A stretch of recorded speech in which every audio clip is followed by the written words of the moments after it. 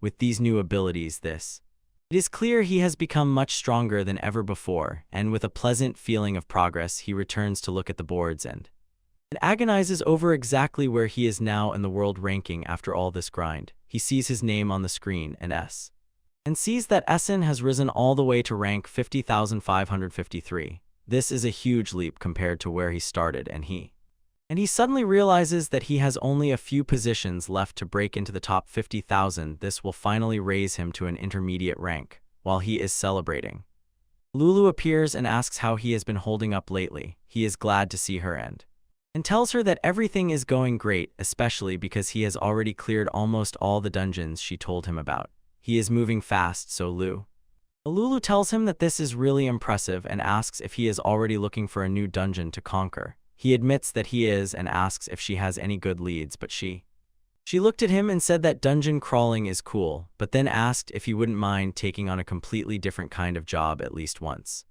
Guy looks very surprised and asks her if she means a completely different type of work than usual.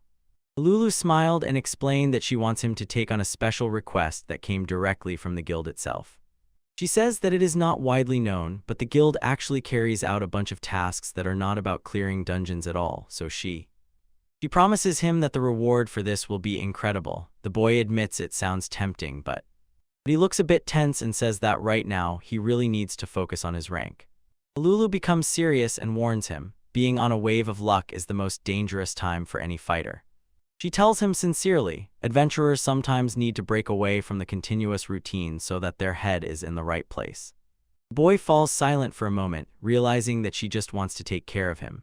She quickly winked and said that it is not even hard work, so he can consider it a long-awaited break from all the intensity of events. It seems to work, and he gladly says that he will take this job. Lulu is simply delighted and exclaims joyfully, finally, he agreed to this job. She says she will go prepare everything and sets off. He only nods, watching her leave. The boy froze for a moment, looking puzzled. He does not understand what kind of preparation she needs to do. On the upper balcony, some suspicious types sit in the shadows and watch closely how everything unfolds. A few days ago, flashback, at the huge wellness estate, someone impatiently asks about the latest news. Wellness is just resting in a robe with an irritated expression on his face, asking if that worthless adventurer still hasn't quit this business. Subordinate says that the boy now seems even more motivated than ever, which drives Wellness crazy. He clicked his tongue and slammed his palm on the table. He takes a sip and looks as if he is already tired of how much this guy annoys him, so he explains that if he wants to break Polaris, the easiest way is simply to destroy the person she cares about. Wellness decides that mind games don't work, so he has to act directly. His subordinate looks completely scared because of this change in tone, and Wellness casually asks if he should just kill that guy, and the subordinate shouts in horror, asking if that wouldn't go too far. The subordinate warns, even with his status, Wellness won't escape the church if he starts killing people. Wellness looks bored, barely listening to the warning, while carelessly relaxing in a robe. When the subordinate asks why he has to do it, Wellness reminds him that he was hired not just to watch and write reports. Wellness explains that last time he came personally only to mock that guy's pathetic face, but now he notes that it is exactly for such dirty work that the subordinate exists. Wellness gives him an ultimatum: either do the job or be kicked out of the party, and the subordinate will be left with no way out. To make matters worse, Wellness warns him that he better hope nothing bad happens to his family, which leaves the subordinate standing there completely broken while Wellness walks away. Wellness tells the boy that since he is so good, he will make sure the subordinate does not have to do the dirty work himself. He left the subordinate completely confused until Wellness remembered that he had recently come across a rather interesting thing. He puts his hand into the cassock and pulls out a strange dark sphere, as if filled with swirling energy. The subordinate looked at the object and immediately turned pale. It was clear from him that he definitely knows what this dangerous thing is. Wellness just laughs and calls the sphere his new secret weapon while they stand near the building. On the city streets, people stroll carefree and enjoy the day, completely unaware of what is happening. Lulu appears in her usual outfit, smiles widely at the boy, and apologizes for taking so long to get ready. The boy looks at her somewhat surprised, but she does not lose enthusiasm and tells him that it is time for them to leave. As they set off, he asks her what this request is about, and she indifferently says that he will become her bodyguard. He is puzzled and does not understand why she needs a bodyguard in the city, and she just laughs and says that monsters usually do not appear outside dungeons. Lulu looks serious and says that monsters are far from the only dangers in this world. They walk down a narrow, abandoned alley, and a bald man just watches as they pass by. Suspicious guys are everywhere, from boys with earrings to people in hoodies smoking in the shadows, making the boy finally realized the poor district is actually teeming with rough, dangerous people, so security in those back alleys makes sense. He nervously glances at her and asks why she even came to such a place. Lulu gives him a bright smile and explains that the guild regularly checks on adventurers who have stopped working. Usually, they visit those who haven't been to the guild for a long time to make sure everyone in the city is still okay. The boy relaxes a bit and tells her that sounds like a pretty tough task for her alone. He nods because everything just came together for him, and he feels much more desire to be here, so he looked at her with a wide, confident smile and promised to protect her with his life until the end of the day.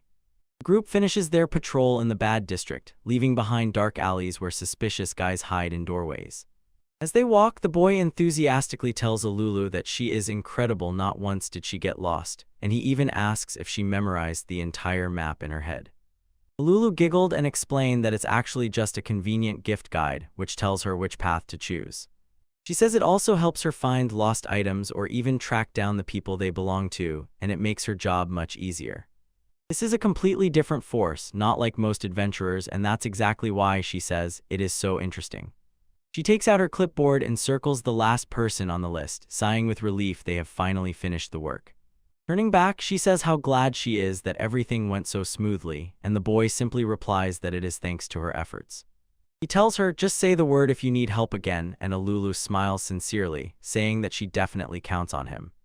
She sincerely thanks him for the help today, and he just waves his hand and asks for only one thing: that she returns home safely.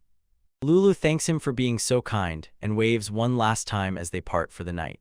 The boy waves his hand friendly as he and Lulu finally go their separate ways. Since he was already out, he decides to pick up a few needed things on the way home and turns back to the shops. The sun is already setting behind the city roofs, and he finishes his errands, leaving.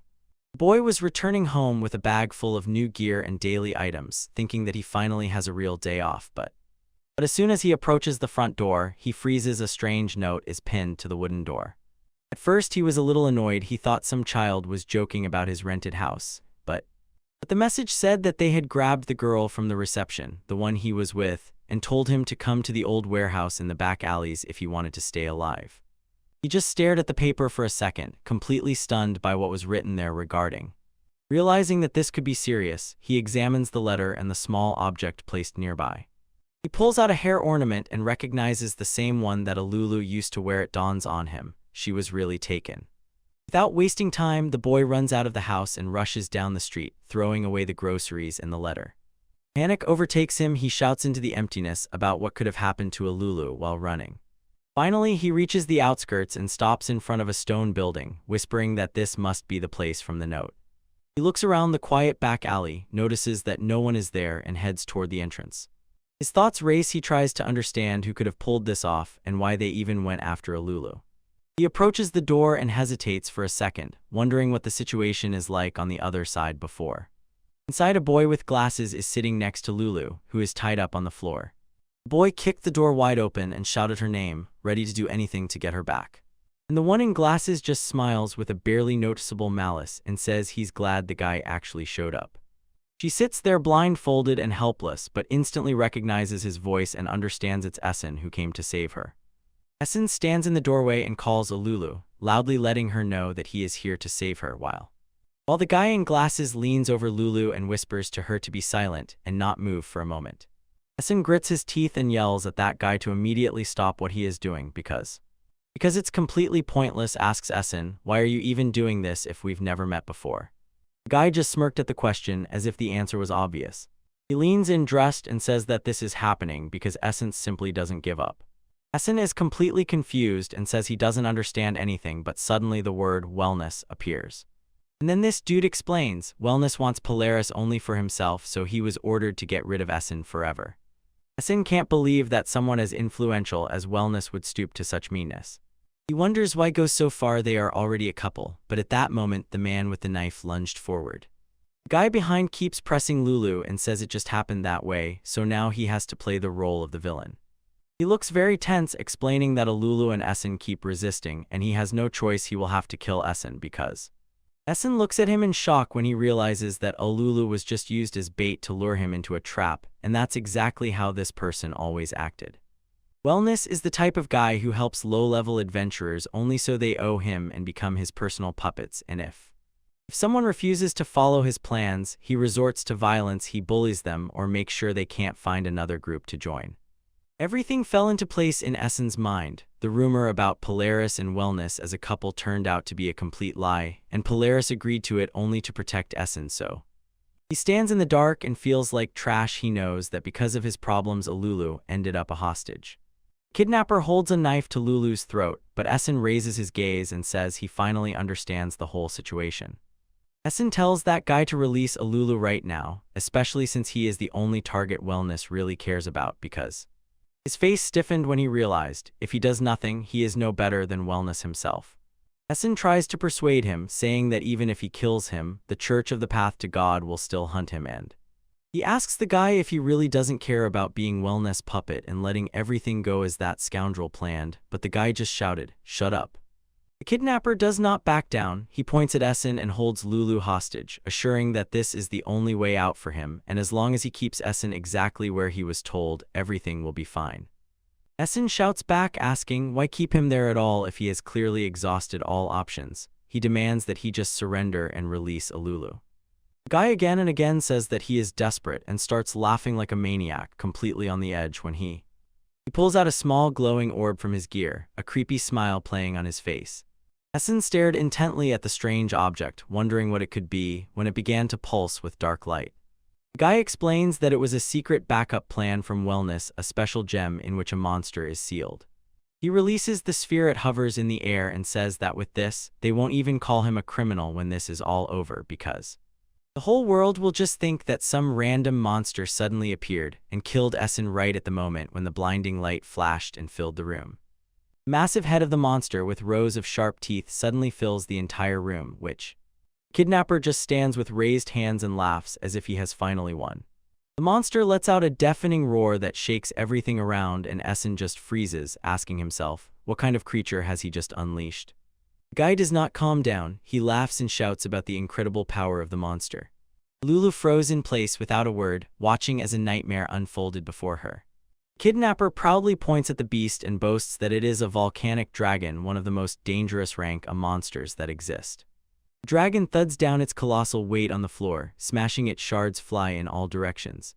Essen froze in shock, trying to understand how such a monster could have been summoned at all, but suddenly he tells himself to pull himself together. There is no time to ponder how it happened.